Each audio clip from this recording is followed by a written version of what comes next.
Finance and Liberté, les Family Office, qu'est-ce que c'est? Bonjour et bienvenue dans Finance et Liberté, le podcast qui décrypte la gestion de patrimoine pour tous. Je suis Caroline Bonneau, fondatrice du cabinet Arturo Wealth Management et de la chaîne YouTube Caro Gestion Privée, dédiée à l'univers du patrimoine, de l'investissement et du succès entrepreneurial. Dans cet épisode spécial, nous abordons le concept des family office, ces structures souvent mystérieuses de gestion de fortune. En première partie, nous commencerons par une définition claire d'un family office et explorerons ses différentes formes. Nous évoquerons ensuite le moment opportun pour créer un tel bureau familial, les étapes concrètes de sa mise en place, ainsi que ses principaux objectifs et performances. Nous comparerons aussi les alternatives existantes, banque privée, holding, fiducie, etc. et illustrerons le tout par des exemples concrets et des anecdotes. Enfin, je vous donnerai des conseils pratiques pour réfléchir à votre propre patrimoine. Le ton sera pédagogique et accessible, afin de rendre le sujet limpide à tous. Si le sujet vous intéresse, n'oubliez pas de visiter ma chaîne YouTube Caro Gestion Privée. Vous y trouverez de nombreuses vidéos sur la gestion de patrimoine et des interviews d'experts. Abonnez-vous et activez les notifications pour ne rien manquer. Premier. Qu'est-ce qu'un family office? Un family office est avant tout une structure privée spécialisée dans la gestion du patrimoine d'une famille très fortunée.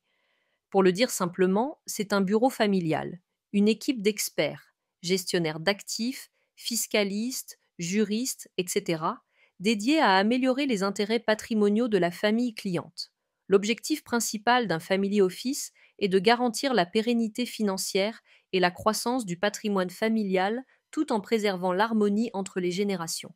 Contrairement aux banques privées ou aux gestionnaires classiques, le family office agit de manière indépendante et entièrement dévouée à la famille.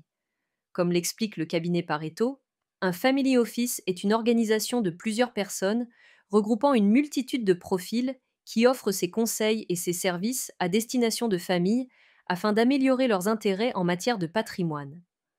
En d'autres termes, c'est un véritable chef d'orchestre financier pour la famille.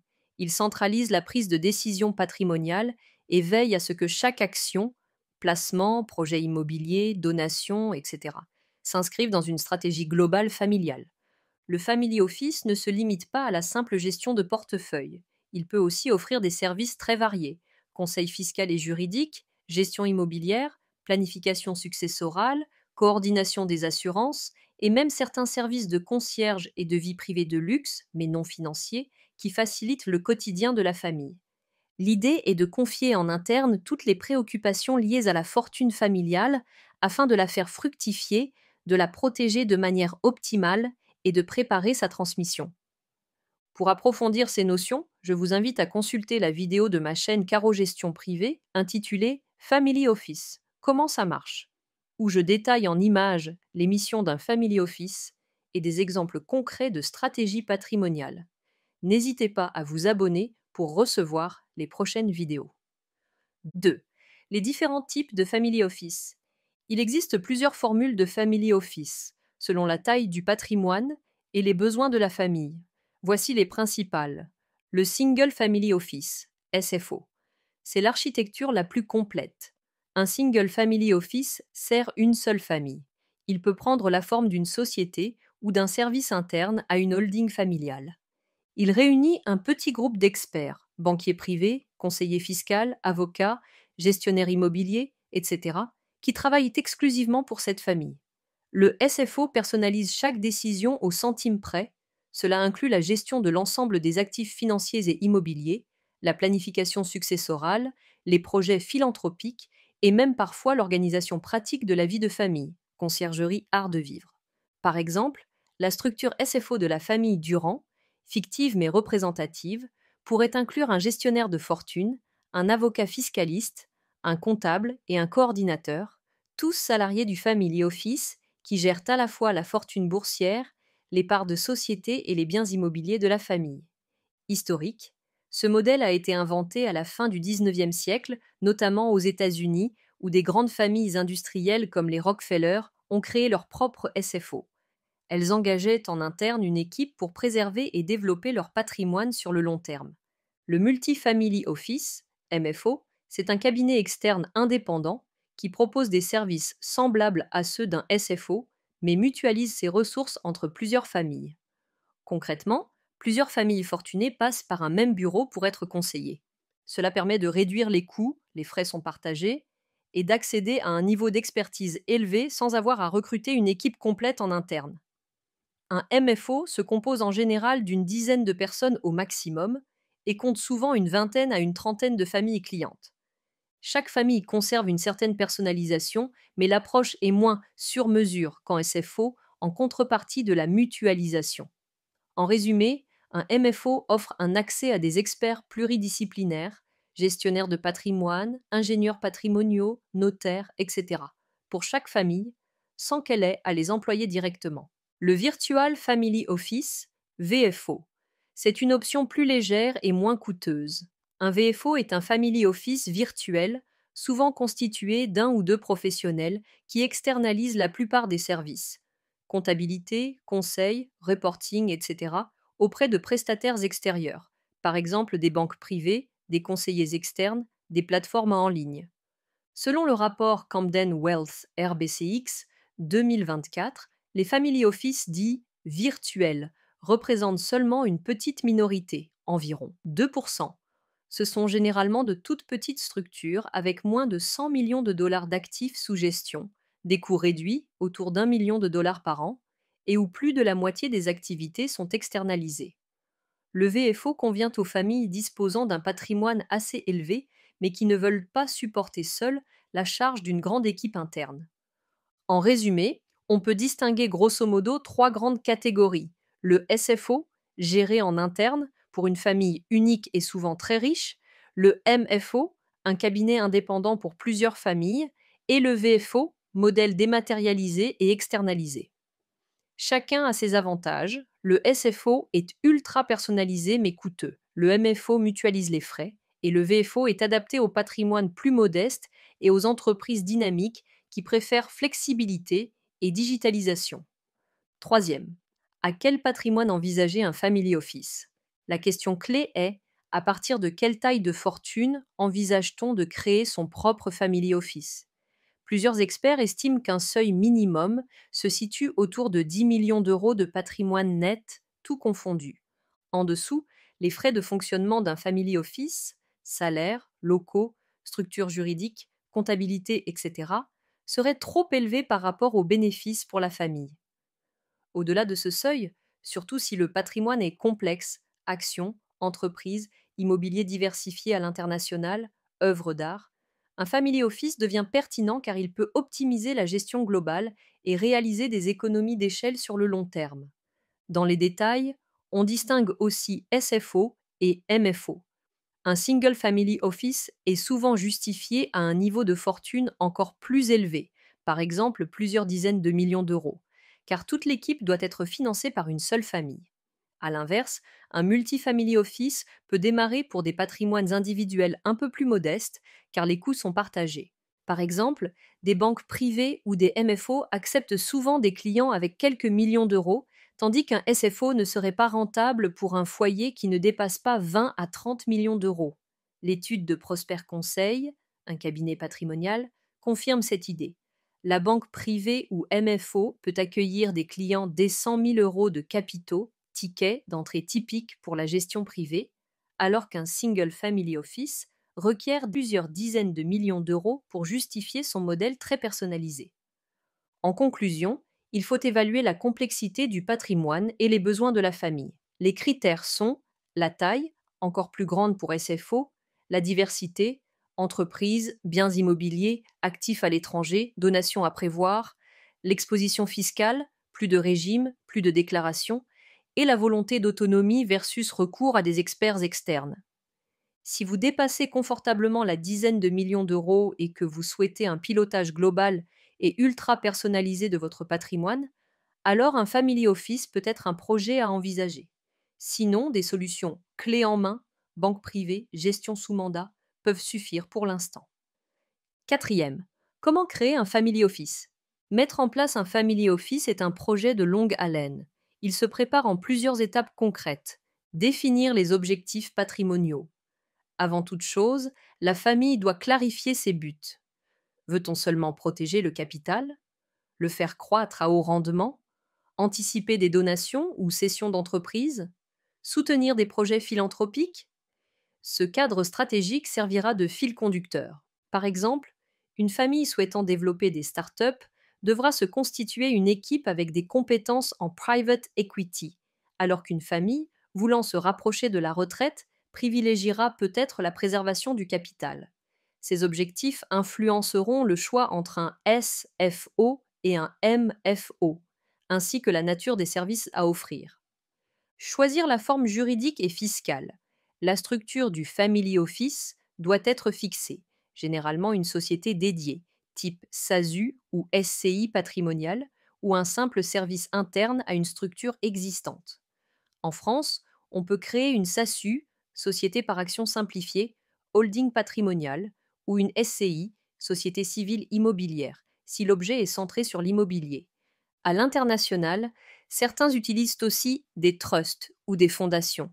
Il faut tenir compte de la fiscalité, IS contre IR, impôt sur la fortune, convention internationale.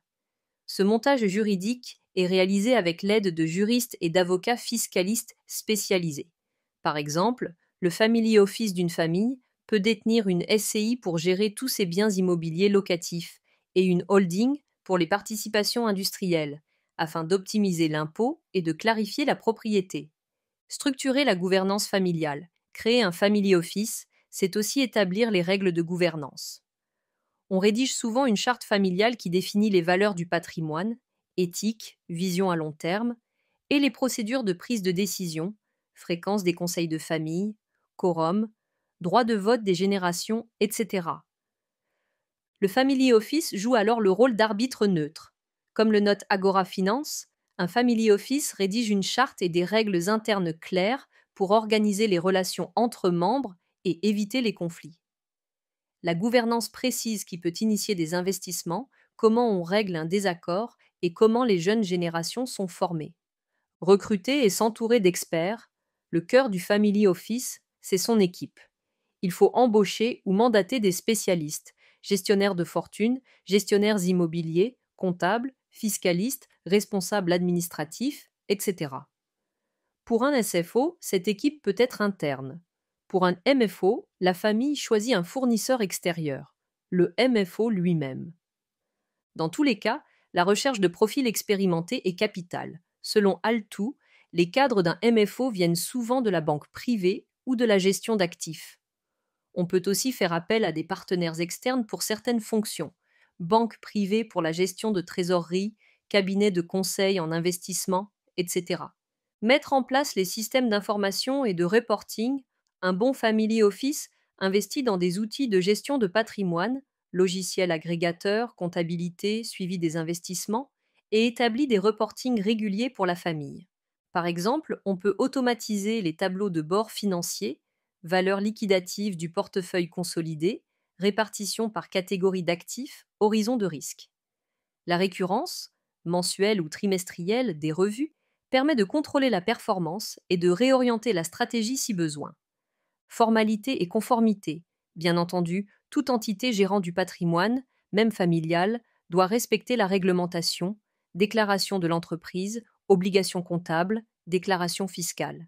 Si le Family Office investit en valeur mobilière pour le compte de tiers, même si ce n'est qu'un seul foyer, il pourrait nécessiter des agréments spécifiques ou s'inscrire auprès des autorités, comme l'AMF en France, selon les services offerts. Il convient de s'assurer de la conformité juridique dès le départ. En somme, créer un Family Office n'est pas instantané. C'est un projet structuré comme le lancement d'une petite entreprise spécialisée. Mais l'investissement initial, en temps et en argent, vise à donner à la famille un contrôle et une cohérence sur le long terme. Comme le résume Agora Finance, créer un Family Office nécessite de définir vos objectifs patrimoniaux, choisir entre un single ou un multifamily office, structurer la gouvernance et s'entourer d'experts en gestion de patrimoine, fiscalité et investissement. Cinquième, Les objectifs principaux d'un family office. Quelles sont les finalités attendues d'un family office? Les objectifs tournent autour de 3 piliers: préserver, développer et transmettre la richesse familiale. Préserver le patrimoine. Au cœur de la mission, il y a la volonté de protéger le capital contre les risques économiques, fiscaux, juridiques. Le Family Office réalise une ingénierie patrimoniale. Il optimise la fiscalité, par exemple via des montages appropriés de SCI ou de holding et des donations intrafamiliales, et diversifie les placements pour limiter la volatilité. Actions, obligations, immobilier, private equity. Comme l'indique Pareto, l'un des buts majeurs est de garantir une pérennité financière tout en préservant l'harmonie familiale sur plusieurs générations. Cela implique notamment de former les générations suivantes aux enjeux financiers, éducation patrimoniale, et de mettre en place des règles pour éviter conflits, charte familiale. Faire croître les actifs, un family office doit aussi chercher la performance. Bien sûr, avec une prudence propre aux patrimoniaux, l'idée est de générer des rendements supérieurs à ceux du marché, notamment par l'accès privilégié à des opportunités non accessibles aux particuliers. Par exemple, beaucoup de family office investissent massivement en private equity ou en immobilier de luxe, secteur où ils espèrent des surperformances à long terme. Les enquêtes montrent que 68% des family office considèrent le private equity comme central et 75% pensent y obtenir des rendements supérieurs à ceux des actions cotées. Le family office devra donc établir une allocation d'actifs sur mesure, actions, obligations, alternatifs, et surveiller régulièrement la performance. L'analyse patrimoniale réalisée par le family office vise à diversifier et répartir au mieux la nature de ces investissements, toujours dans le but d'accroître le patrimoine de la famille tout en le protégeant. Préparer la transmission du patrimoine, dernier objectif clé, assurer que la richesse passe à la génération suivante sans heurts. Le Family Office planifie les successions, régimes matrimoniaux, donations, démembrement, et veille à ce que chacun des héritiers comprenne son rôle. Par exemple, il peut recommander des donations graduelles ou la création de structures, trust, holding familial, pour échelonner les droits de succession. Le Family Office organise souvent des séminaires de formation aux jeunes, comme le signale Pareto, afin de transmettre les valeurs familiales et la bonne gouvernance. L'objectif est d'éviter les conflits, par exemple en encadrant clairement la gouvernance, et de pérenniser l'entreprise familiale ou le patrimoine industriel qui a généré la fortune initiale. En résumé, un family office sert la vision patrimoniale globale de la famille. Il agit tel un pilote qui prend en compte l'ensemble du patrimoine, actifs financiers, immobilier, entreprise familiale, etc., pour mettre en place une stratégie sur mesure. Comme l'exprime Pareto, le family office se positionne en chef d'orchestre pour s'assurer que chaque décision patrimoniale soit cohérente avec les objectifs familiaux. On peut dire que ces objectifs finaux sont maintenir le pouvoir d'achat du capital, le faire fructifier prudemment et le préparer à être transmis dans de bonnes conditions. 6. Performance possible et indicateurs suivis. Comment évaluer l'efficacité d'un family office? Plusieurs indicateurs entrent en jeu. Résultats financiers et rendement. Le critère le plus tangible est la performance des investissements globaux. Le family office suit le rendement total de la fortune, dividende plus plus-value. Les grandes enquêtes montrent que les family office s'attendent à des rendements généreux en période favorable. Par exemple, le rapport Camden RBC 2024 révèle qu'en Amérique du Nord, plus de 40% des family office anticipaient un rendement annuel supérieur à 10% pour 2024, moyenne projetée 9,8%. Bien sûr, ce taux varie selon les marchés. Dans des périodes plus difficiles, un family office prudent vise souvent à couvrir l'inflation, par exemple 5 à 6%, tout en cherchant de la croissance via des actifs alternatifs, private equity, capital investissement, immobilier. Comme les responsables de family office le soulignent, beaucoup placent un quota élevé en alternative pour booster le rendement global. Ainsi, en moyenne, on estime qu'environ 45% du portefeuille d'un family office est alloué à des classes d'actifs alternatives, private equity, immobilier non coté, hedge funds. Cette stratégie conduit généralement à atteindre une performance supérieure à celle d'un portefeuille classique d'actions et obligations sur le long terme. KPI financiers et risques. Au-delà du rendement brut, le Family Office surveille des indicateurs de gestion, volatilité du portefeuille, ratio de Sharpe, exposition aux devises ou valeur à risque, VAR. Chaque asset class a ses propres métriques, par exemple TRI pour l'immobilier ou IRR pour le private equity.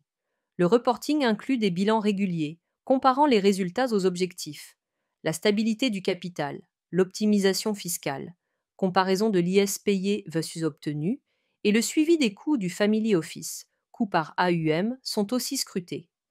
Aspect qualitatif et de gouvernance. D'après PwC, un Family Office ne se mesure pas seulement à sa performance financière, mais aussi à sa capacité à atteindre les objectifs familiaux et de gouvernance. Par exemple, des indicateurs doux sont pris en compte: le respect des valeurs familiales, la cohésion entre les membres, la préparation de la relève, succession, et l'impact sociétal des investissements, ISR, philanthropie. PwC conseille de définir des KPI de succès incluant des dimensions humains: conformité fiscale, respect des délais de reporting, gestion des risques, mais aussi maintien de l'unité familiale et formation de la prochaine génération. Benchmarks comparatifs. Enfin, un Family Office compare souvent sa performance à des indices de référence, benchmarks pertinents. Par exemple, il peut comparer ses classes d'actifs à un indice action, CAC 40 ou MSCI World, un indice immobilier, SIIC, ou des indices de private equity. Les écarts par rapport au marché, alpha, montrent la valeur ajoutée du Family Office. Un Family Office performant cherchera en général à afficher un rendement net supérieur aux grands indices publics sur 5 à 10 ans, tout en ayant un profil de risque contrôlé.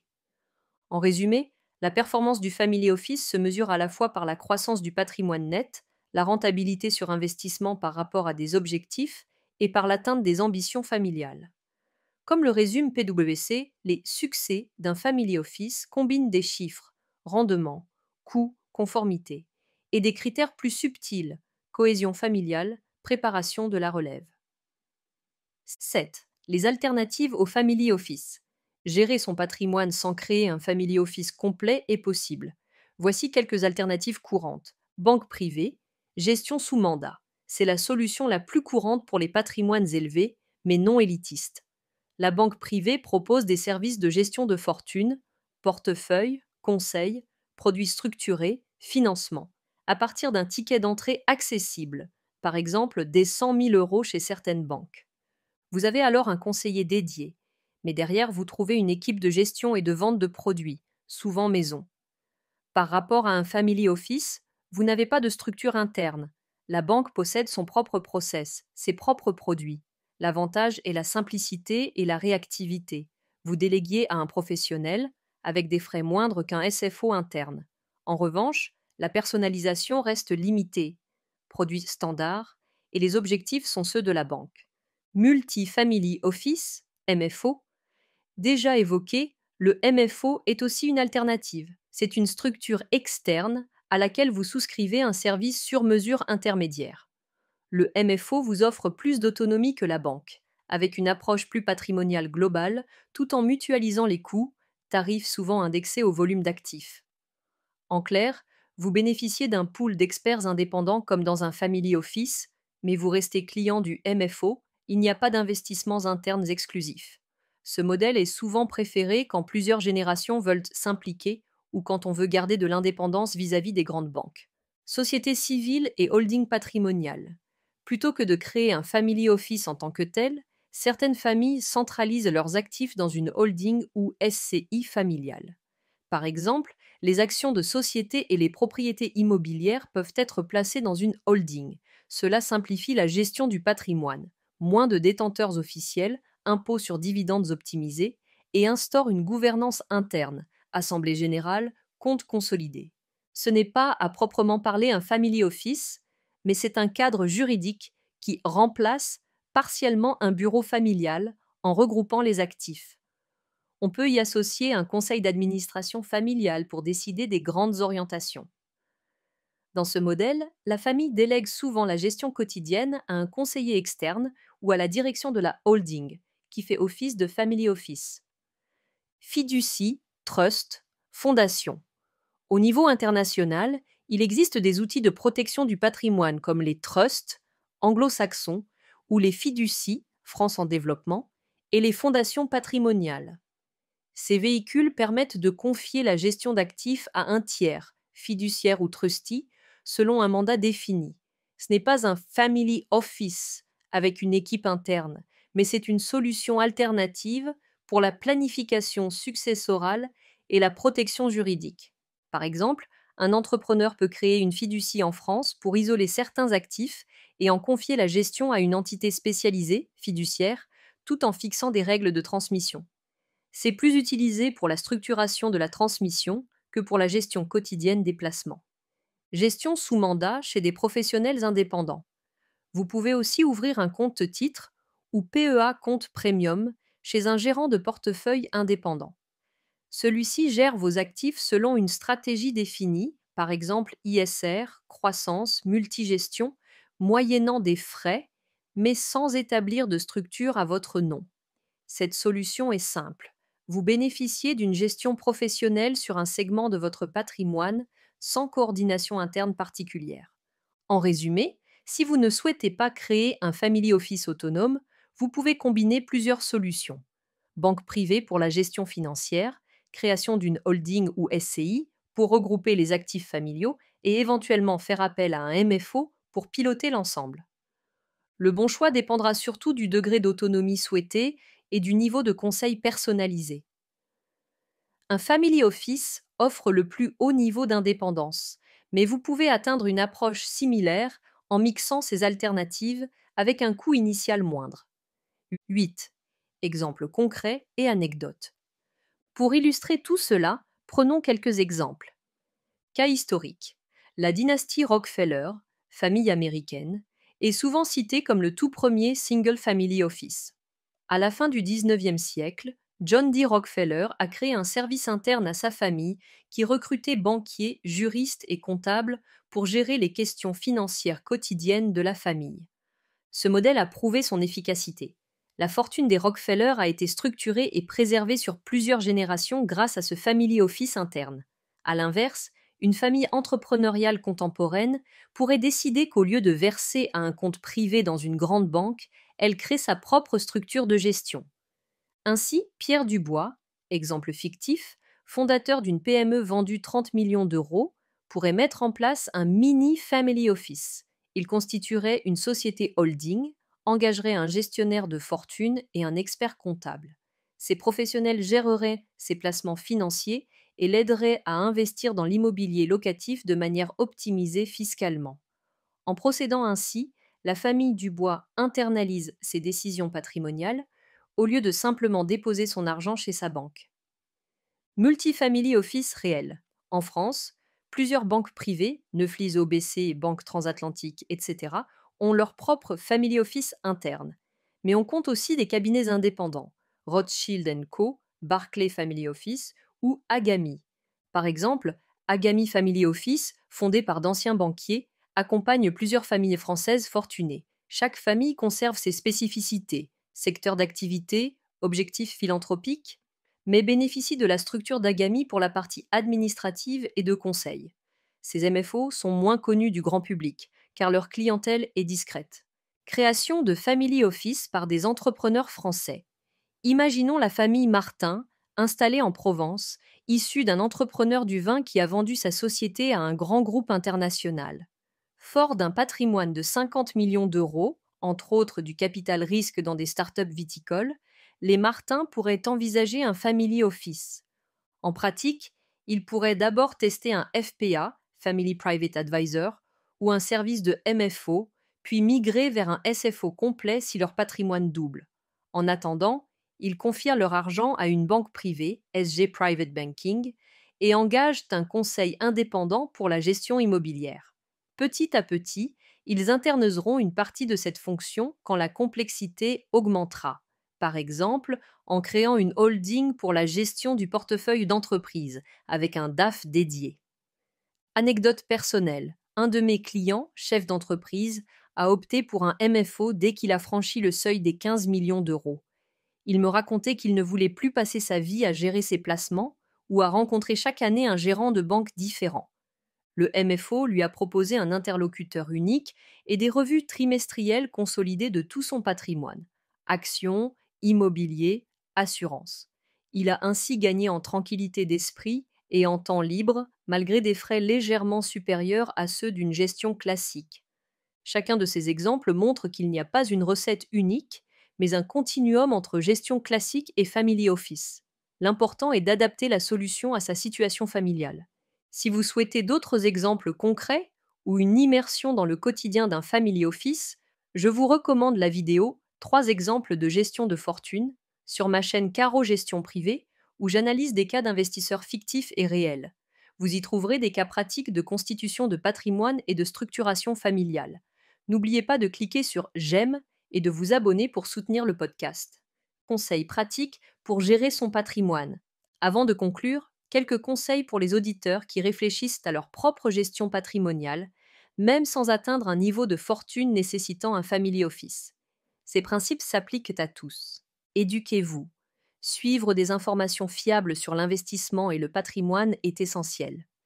Ma chaîne Caro Gestion Privée en propose régulièrement. Comprenez les produits financiers basiques, actions, obligations, assurance vie, et les grands principes fiscaux. Cela vous aidera à dialoguer avec des conseillers. Diversifiez vos placements. Ne mettez pas tout dans un seul type d'actif. Répartissez vos investissements entre liquidités, actions, obligations, immobilier, etc. Une diversification équilibrée réduit les risques de chute brutale. Pensez à long terme. La plupart des stratégies patrimoniales gagnent à être déployées sur des années. Fixez-vous des objectifs clairs, achat immobilier, retraite, transmission, et élaborez un plan progressif. La patience est souvent récompensée. Par exemple, les fortunes historiques ont mis plusieurs décennies à croître durablement. Anticipez la transmission. Même si vous n'êtes pas milliardaire, pensez tôt à votre succession: testament, assurance vie, donation. Comprendre les mécanismes fiscaux vous évitera des surprises désagréables.